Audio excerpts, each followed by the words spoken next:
தாவேகா தலைவர் விஜயின் பெயர் தற்போது வரை முதல் தகவல் அறிக்கையில் சேர்க்கப்படாத போது அவரை சிறைப்பிடிக்க வேண்டும் என கூறுவதில் அர்த்தமில்லை என கூறியுள்ள திருமாவளவன், திமுக அரசுக்கு எதிராக சிலர் திட்டமிட்டு வெறுப்பை பரப்பி வருவதாக குற்றம் சாட்டியுள்ளார்.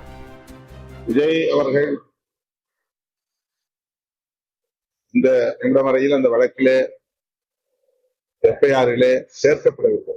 அப்படி இருக்கிற போது அவரை கைது செய்ய வேண்டும் என்று கோருவதிலே அர்த்தமில்லை. அவருக்கு இதிலே வேறு வகையில் தொடர்பு இருக்கிறது என்று அரசு கருதினால், காவல்துறை கருதினால் சட்டப்பூர்வமாக அவர்கள் அதை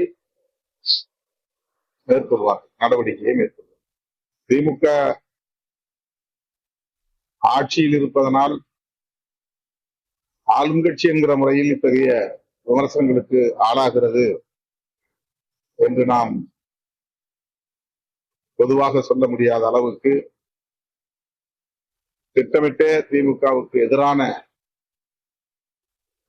அரசுக்கு எதிரான வெறுப்பை சிலர் பரப்பி வருகிறார்கள். அதிலே இதுவும் உண்டு. அவ்வளவுதான்.